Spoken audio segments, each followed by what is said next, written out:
IPA pada hari ini.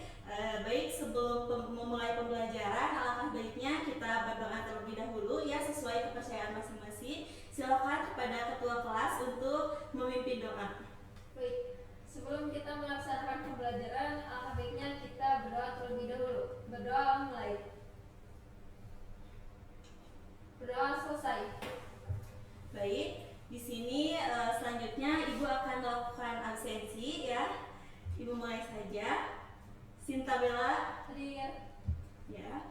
Kemudian Imelda Hadir. Selanjutnya Anis Hadir. Selanjutnya Anissa Hadir. Selanjutnya Gisela Hadir. Selanjutnya Sophie. Hadir. Selanjutnya Padli. Hadir. Hadir semua ya hari ini?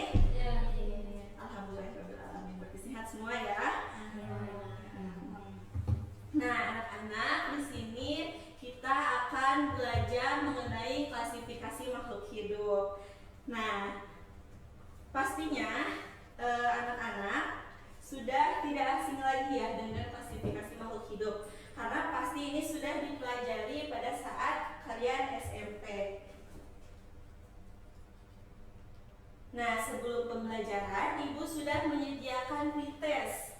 Nah, pretest ini untuk mengukur saja ya sebelum pembelajaran dimulai, untuk mengukur kemampuan kalian saja. Nah, silakan anak-anak untuk men-scan kode QR yang sudah Ibu sediakan. Dan apabila ada yang terkendala, silakan kalian untuk mengecek di grup WA yang melewati link yang sudah Ibu sediakan. Silakan kalian jawab sejujur-jujurnya. Ibu beri waktu 1 menit saja ya. Sudah selesai? Sudah, Bu. Nah, selanjutnya di sini Ibu sudah sediakan peta konsep mengenai klasifikasi makhluk hidup. Makhluk hidup dilihat dari ciri morfologinya ya, berdasarkan persamaan dan juga perbedaannya. Nah, dari persamaannya itu, semakin banyak kesamaan fisik, maka semakin dekat hubungan kekerabatannya. Mereka itu menjadi satu kelompok ya. Kemudian dari perbedaannya, perbedaan itu digunakan untuk memisahkan makhluk hidup agar tidak tertukar. Jadi setiap makhluk hidup itu memiliki identitas, jadi punya identifikasinya ya. Nah, kemudian terdapat tujuan. Yang pertama, siswa mampu memahami konsep klasifikasi makhluk hidup. Kemudian yang kedua, siswa mampu mengidentifikasi ciri-ciri morfologi pada berbagai jenis makhluk hidup. Kemudian yang ketiga, siswa mampu mengelompokkan makhluk hidup berdasarkan persamaan dan perbedaan ciri fisiknya.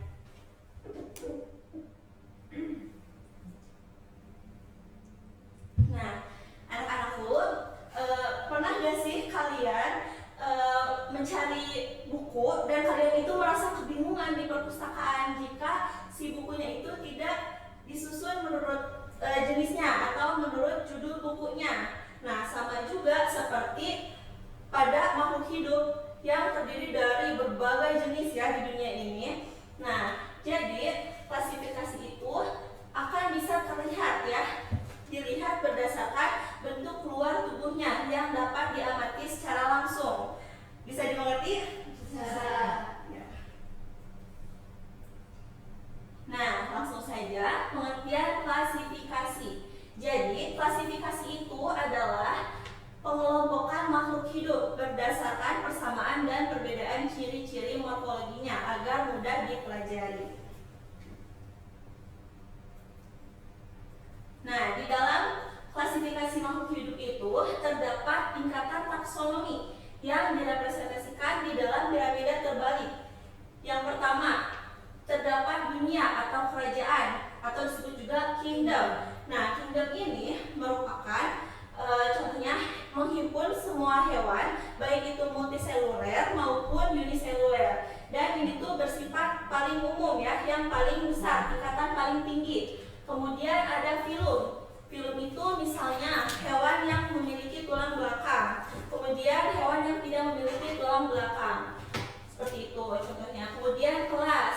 Misalnya ada kelas mamalia ya, hewan yang menyusui. Kemudian dia itu berdarah panas ya, homoites kemudian bangsanya ordo atau ordo. Nah, ordo ini misalnya ordo karnivora, pemakan daging ya. Kemudian ada famili, contohnya ada Felidae, merupakan misalnya yang menghimpun beberapa famili ya, ada hewan besar ataupun hewan kecil, misalnya ada kucing yang besar ataupun kucing yang kecil, karena Felidae itu merupakan famili perkucingan gitu. Kemudian ada marga atau genus, misalnya Panthera. Nah, semakin ke bawah ini dia itu semakin spesifik ya cirinya. Panthera itu kan singa ya.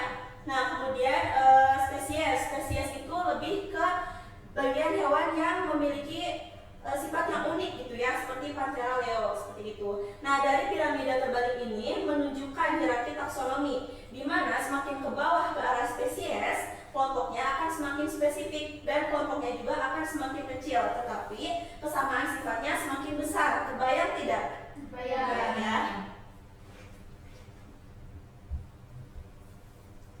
Nah, selanjutnya di dalam klasifikasi makhluk hidup itu juga terdapat sistem klasifikasi 5 kingdom berdasarkan klasifikasi Robert Whittaker pada tahun 1969. Nah, terdapat yang pertama itu ada kingdom Protista, kemudian ada kingdom Fungi, kemudian ada kingdom Plantae, kemudian ada kingdom Animalia, selanjutnya ada kingdom Monera. Nah, dari kingdom Protista sampai kingdom Animalia itu merupakan organisme yang memiliki inti sel. Organisme yang memiliki inti sel itu disebut eukaryoti. Nah, yang pertama ada kingdom Protista. Contohnya ada apa saja? Ada amoeba, ada basidium, ada bena, ada alga. Nah, itu bersifat uniseluler maupun multiseluler, dan juga dia itu bersifat autotrof dan heterotrof. Nah, autotrof jadi ada kingdom Protista yang bisa menghasilkan makanan sendiri, dan juga bersifat heterotrof yang tidak dapat menghasilkan makanan sendiri. Selanjutnya kingdom Fungi. Kingdom Fungi itu bersifat heterotrof saprofit atau parasit. Jadi ada yang menguntungkan dan juga ada yang merugikan. Nah, apakah kingdom Fungi ini termasuk tumbuhan? Bukan ya anak-anak. Jadi kingdom Fungi itu bukan termasuk tumbuhan karena dia itu tidak memiliki klorofil untuk berfotosintesis.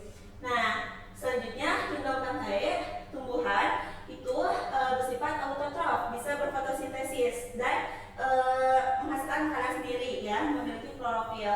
Selanjutnya kingdom Animalia.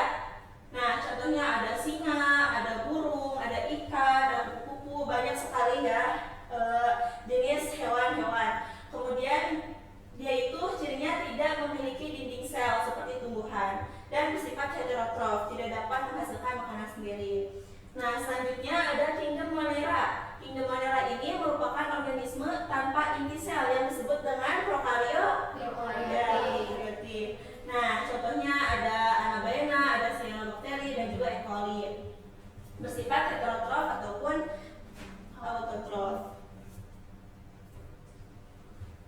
Nah, kemudian di sini Ibu ada contoh ya, klasifikasi makhluk hidup berdasarkan bentuk luar tubuh atau morfologinya, agar kita bisa lebih membayangkan ya.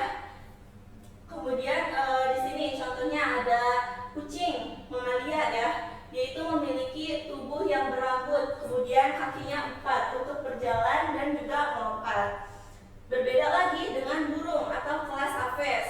Nah, dia memiliki tubuh berbulu, kemudian sayap untuk terbang dan memiliki paruh. Jelas berbeda ya dengan hewan mamalia. Kemudian ada reptil. Reptil itu tubuhnya bersisi keras dan juga memiliki kaki untuk merayap. Berbeda lagi dengan ikan. Ikan itu kan hidupnya di air, kemudian tubuhnya bersisi licin dan memiliki sirip untuk berenang. Kemudian pada hewan yang invertebrata yang tidak memiliki tulang belakang ya, berdasarkan struktur tubuh dan juga rangka luarnya. Contohnya ada serangga nih, insekta ya, memiliki tubuh yang bersegmen, ada kepala, ada bagian dada dan juga ada bagian perut. Nah, kemudian ada moluska, memiliki tubuh yang lunak, kemudian cangkangnya juga spiral dan juga keras. Kemudian ada echinodermata, tubuhnya simetri radial dan juga kulitnya berduri.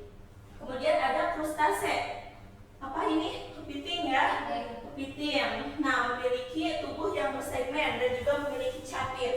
Kemudian annelida, ada cacing ya. Tubuhnya itu lunak, bersegmen, dan juga tidak berangka. Terbayang ya anak-anak bagaimana kita membedakan setiap jenis hewan yang ada di sekitar kita gitu ya. Cara mengelompokkannya seperti apa ya. Terbayang? Bayang. Bisa? Bisa. Paham? Paham. Ya, jadi intinya dalam dasar pengelompokan itu kita itu mengelompokkannya dengan membandingkan persamaan ciri. Dan jika ciri makhluk hidup itu memiliki banyak kesamaan fisik, maka mereka dimasukkan ke dalam satu kelompok. Semakin banyak persamaan yang ditemukan, maka akan semakin dekat hubungan kekerabatannya ya. Kemudian untuk perbedaan cirinya digunakan untuk memisahkan makhluk hidup agar tidak tertukar satu sama lain. Dan jika ciri fisiknya berbeda jauh, maka mereka dipisahkan ke dalam kelompok yang berbeda. Nah, anak-anak, setelah Ibu tadi sampaikan ya pemateriannya, Ibu sediakan LKPD. Di sini kalian akan melihat pengamatan ciri makhluk hidup dan juga pengelompokan makhluk hidup. Untuk kelompoknya, seperti biasa ada kelompok 1, kelompok 2, dan juga kelompok 3 ya. Silahkan untuk kalian berdiskusi ya dengan kelompoknya. Ibu bagikan LKPD-nya.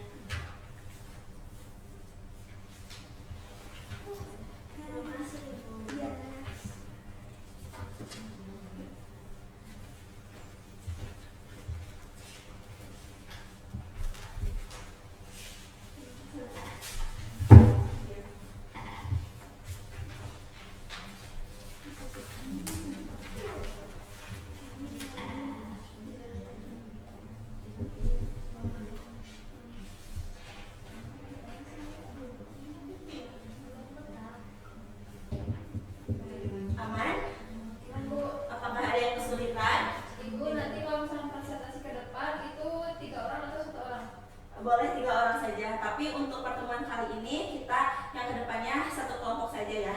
Maksudnya kelompok dulu. Makasih Bu. Ya, sama-sama. Apakah kesulitan?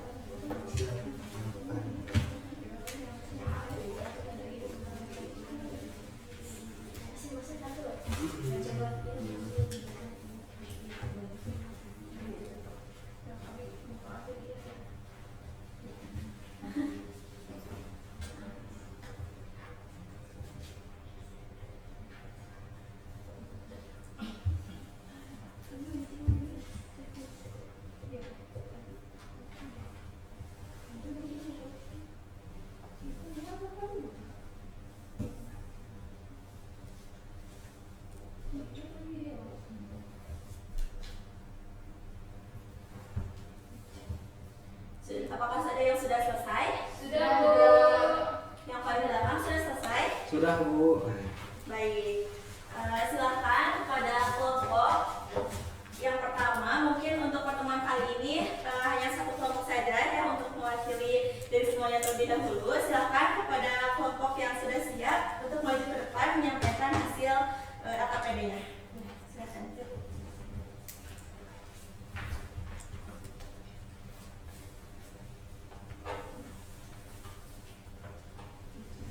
Bismillahirrahmanirrahim. Assalamualaikum warahmatullahi wabarakatuh. Waalaikumsalam warahmatullahi wabarakatuh. Kami dari kelompok 1 akan mempresentasikan klasifikasi makhluk hidup. Dan ini hasilnya yang sudah kami kerjakan. Nah, yang pertama, perbedaan hewan bersifat heterotrof yang tidak dapat membuat makanan sendiri, sedangkan tumbuhan yang bersifat autotrof dapat membuat makanan sendiri melalui fotosintesis. Dan mengapa jamur tidak digolongkan ke dalam tumbuhan? Karena jamur tidak memiliki klorofil sehingga tidak bisa memperoleh makanan sendiri seperti tumbuhan. Jadi tidak melakukan fotosintesis. Dan terakhir, berdasarkan cirinya, makhluk hidup manakah yang termasuk ke dalam satu kelompok? Yang termasuk satu kelompok yaitu kucing dan ikan, karena keduanya termasuk kingdom Animalia. Nah, itu merupakan hasil kerja kita di kelompok pertama.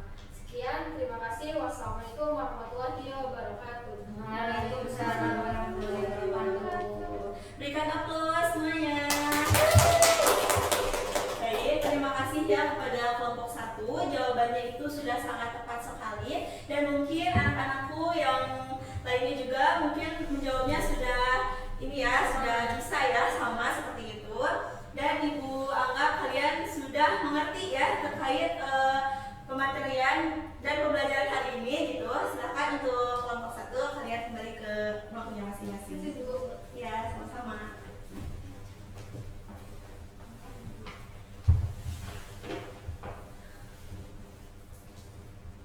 Nah, jadi anak-anakku, untuk kesimpulannya ya dari pembelajaran hari ini, bahwa klasifikasi makhluk hidup itu dapat diamati berdasarkan morfologi yang dilakukan dengan membandingkan persamaan dan juga perbedaan cirinya, bentuk dan struktur tubuh luar juga. Persamaan itu dikelompokkan bersama dan juga perbedaan itu untuk dipisahkan ya. Nah, selanjutnya di sini Ibu juga terdapat post-test ya, ini untuk mengukur kemampuan belajar kalian. Silakan untuk kalian scan post-test di depan, kode QR di depan. Nah, apabila tidak bisa di-scan seperti tadi juga ya, sudah disediakan di grup.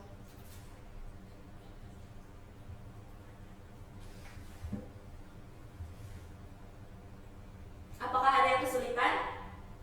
Tidak ada, Bu.